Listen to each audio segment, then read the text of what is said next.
Hi, good morning, students. Good morning, ma'am. I welcome you all for Morning, miss. life-changing journey. तो आज के video में हम ये डिस्कस करेंगे कि हम how to prepare ourselves for the final exams. आप सबको सिलेबस मिल गया है? Yes. गुड. जब हमारे पास सिलेबस मिल जाता है तो क्या हम फील करते हैं कि हम पे एकदम से बहुत सारा प्रेशर आ जाता है. Oh 5 chapters, oh 6 chapters, oh 10 chapters. Is it? तो हमारी टिप्स एंड ट्रिक्स क्या होगी कि पहले जो हम सिलेबस है वो हम अपनी नोटबुक और बुक में जो चैप्टर्स हैं उसको मार्क कर लेंगे और लिख देंगे फाइनल एग्जाम. ठीक है? अगर मेरे मैम डिफरेंट डिफरेंट चैप्टर्स देती हैं लाइक 5, 10, 8, 15, 16, तो हम मार्क कर लेंगे और हमें पता चल जाएगा कि हमारे कौन कौन से चैप्टर्स आते हैं, कि कोई भी चैप्टर लेफ्ट आउट ना हो. और similarly in the notebook also, notebooks में आप क्वेश्चन आंसर्स लिखते हैं और उससे क्या होगा कि when ever you don't feel like reading your book, you feel like sometimes learning और अंडरस्टैंडिंग थिंग्स, जैसे ही आप ओपन करोगे कॉपी का तो उस टाइम मोमेंट में आपको ये नहीं ढूंढना होगा कि कौन कौन से चैप्टर्स थे, क्योंकि आपने तो मार्क किए होंगे. Right? This is very important. Second important thing is either you note or take out the print out. ठीक है? To print out hard copies for yourself about your syllabus. एक जो आपकी बिल्कुल स्टडी टेबल के notice board पे stick होगी, या स्टडी टेबल के पास नोटबुक नहीं है, सॉरी नोटिस बोर्ड नहीं है, तो आप वहीं पे ही कोई कबर्ड होगी, पेंसिल बॉक्स होगा, स्टैंडिंग, कुछ भी स्टैंडिंग होगा जिसमें जैसे ही आप बैठे हैं और आपके सामने आपका सिलेबस दिखना चाहिए. ठीक है? दूसरा जो हम है वो हम अपनी मम्मी के नियर करेंगे. अगर मम्मी का ज्यादा टाइम किचन में जाता है तो हम फ्रिज पे लगा देंगे. अगर mummy works in her room तो हम मम्मी की जो कबर्ड होती है उसके सामने लगा देंगे. ठीक है? या फिर जिम एरिया में लगा देंगे मम्मी के घर के अंदर, या फिर हम नोटिस बोर्ड में लगा देंगे. तो मेरे हिसाब से two places are very important. Number one fridge, क्योंकि लेडीज वहां पे सोचना शुरू करती हैं कि पूरे दिन का क्या करें. सेकंड इज जब वो सोती हैं तो उनके अलमीरा के पास उनको दिखता है कि क्या क्या है, कौन कौन से चैप्टर्स हैं. ठीक है? तो ये जो सिलेबस है मैंने देखा है कि क्या होता है कि सिलेबस, अब तो ऑनलाइन क्लासेस चल रही हैं, वो सिर्फ सेव करके रखा ही रहता है. राइट? फिर लास्ट के 2-3 डेज में मम्मी भी घबराए होते हैं और बच्चे भी घबराए होते हैं, कौन कौन से चैप्टर्स आते हैं किसी को कुछ पता ही नहीं होता. राइट? जब आपके सामने सिलेबस दिखेगा तो आपको क्लैरिटी रहेगी कि मुझे कौन कौन से चैप्टर्स पढ़ने हैं, कौन कौन से चैप्टर्स के नेम हैं, कौन सी मैम किस पे फोकस कर रही हैं. राइट? तो हमारा जो ब्रेन है ऑटोमेटिकली थिंक करना शुरू कर देगा about the preparation of the final exams. तो ये हमारे 2 सेकेंड पॉइंट्स हैं. थर्ड पॉइंट इज दैट जब आपको पता चल गया कि आपके सिलेबस क्या है, डोंट वेट कि अरे अभी तो 2 महीना है, अभी तो 1 मंथ है, अभी तो क्या करना है. ऐसा समझो कि 4 डेज बाद ही एग्जाम्स है.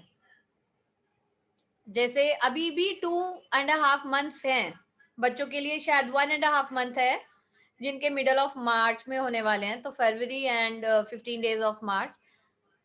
But don't wait. आपको ये पता होना चाहिए कि मेरे 4 दिन बाद ही एग्जाम्स हैं. अब आप क्या करोगे? अब आप क्या करोगे? Don't put your self in the comfort. Comfort में हम एग्जाम टाइम्स में जाएंगे. Like I have seen that बच्चे क्या करते हैं कि जो पूरा 1 मंथ है उसको आराम से ले जाते हैं, अरे कर लेंगे, अरे कर लेंगे. लेकिन जैसे ही एग्जाम्स आ रहे होते हैं वो घबरा जाते हैं, रेस्टलेसनेस हो जाती है. और जबकि ये होना चाहिए कि बच्चों को पहले से ही प्रिपरेशन करनी चाहिए और एग्जाम डेज में पूरा 8 आवर्स सोना चाहिए, नो स्लीपलेस नाइट, और आराम से टेंशन फ्री एग्जाम देने चाहिए. उसके लिए क्या करना है? थर्ड पॉइंट इज दैट जब आपके पास सिलेबस आ गया, आपने बुक और नोटबुक में मार्क कर दिया. Now number 3 is gather all your notes, questions, tips and tricks, tips and tricks, right? वो सारे गैदर कर लो कि मैम करा क्या रही है, किस तरीके से चल रहा है, किस तरीके से कराएंगी, कौन कौन से क्वेश्चन आंसर्स हैं, किस चैप्टर्स में कौन कौन से क्वेश्चन आंसर है. ओके जब मैंने सारी चीजें अपने पास रख ली तो मुझे 2-3 डेज का अपना टारगेट लेके चलना है कि 2-3 डेज में मुझे इतनी मेहनत करनी है कि मेरे जो ये सारे मैंने इंफॉर्मेशन गैदर की है, मैं अपना नया रजिस्टर लूँ. नए रजिस्टर में उसमें या तो आप फोटो स्टेट करा लो अपने लेसन्स के, या आपकी मम्मी क्वेश्चंस लिख देंगी जिसके आप लर्न करके आंसर्स लिखेंगे. तो पूरा चैप्टर जो आपका बुक का है, एक्स्ट्रा क्वेश्चंस हैं, वो सारे एक न्यू चैप्टर में हो जाएंगे, आपका न्यू रजिस्टर. उस चैप्टर्स में लेबल क्या होना चाहिए, क्या क्या इंक्लूडेड होना चाहिए. सबसे पहले आपका पूरा सिलेबस होना चाहिए. जैसे ही आप फर्स्ट पेज ओपन करेंगे आपके न्यू रजिस्टर का, उसमें सिलेबस होना चाहिए, राइट?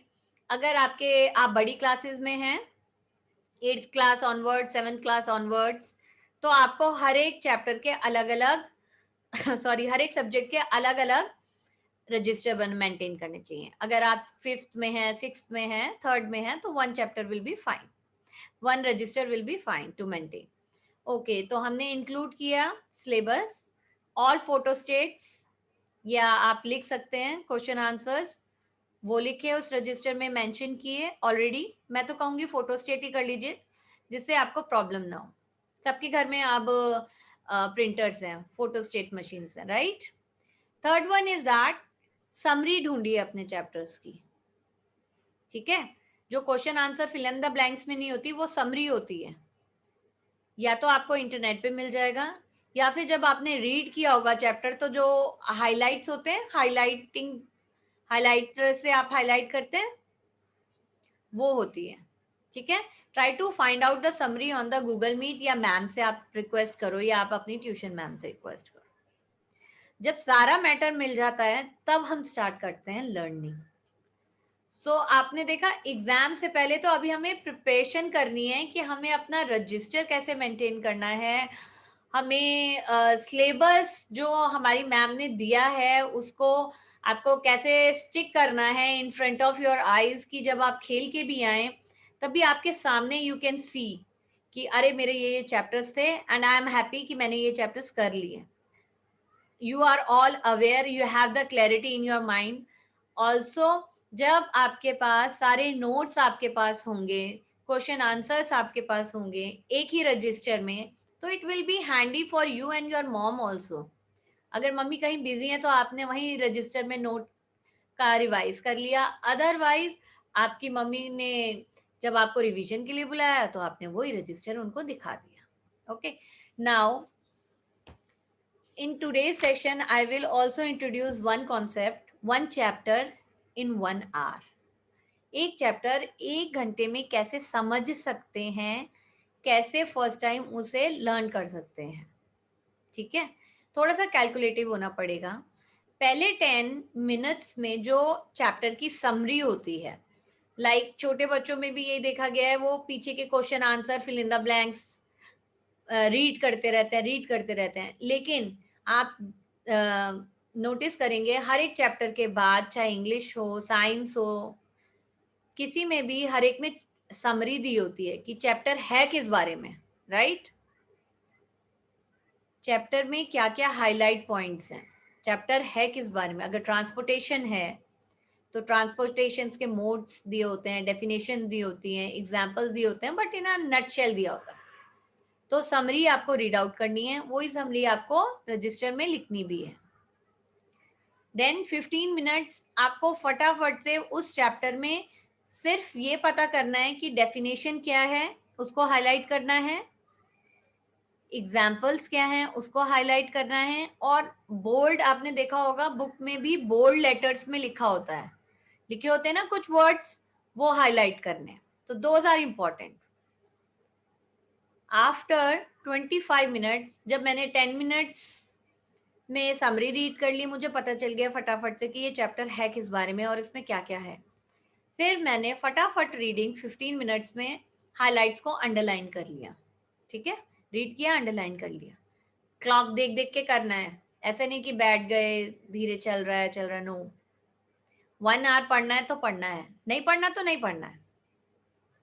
फिर after 15 minutes 25 minutes we will give to the highlighted words and sentences. क्या होता है कि जब भी बच्चों को बोलो पढ़ने बैठो, तो वो 1 से ABC जो भी पहला चैप्टर्स की लाइंस होती है वहीं से ही शुरू करते हैं और जब तक लास्ट बीच में आते हैं तब तक थक जाते हैं। नो, हम वहीं से स्टार्ट करते हैं और जब हमारी एंडिंग आती है चैप्टर तक हम थक जाते हैं, और वही एंडिंग और बीच का जो चैप्टर होता है वो बहुत इंपॉर्टेंट होता है और उसमें हम मिस आउट कर जाते हैं। जब हमने 15 मिनट्स में अपने छोटे छोटे बॉक्स फैक्ट्स होते हैं बुक्स में वो भी अंडरलाइन कर लिए, सब कुछ अंडरलाइन कर लिया, तो नेक्स्ट 25 मिनट्स अब मैं धीरे धीरे उस अंडरलाइन सेंटेंसेस को ही पढ़ूंगा या पढ़ूंगी। मैं उसके एक्स्ट्रा ऊपर नीचे नहीं पढ़ूंगी। ठीक है, 25 मिनट्स उनको समझूंगी कि ये चैप्टर है किस बारे में।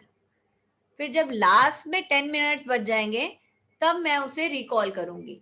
मैं अपने आप से, ऐसा लगेगा कि कई बार हम अपने आप से बात करते हैं ना, जब हमें डांट पिटती है तो हम तुरंत अपने आप से बातें करने लगते हैं कि मम्मी आपने ऐसा क्यों किया, आपको ऐसा नहीं करना चाहिए था मैम, आपने हमें डांट दिया लेकिन हमने तो होमवर्क किया था।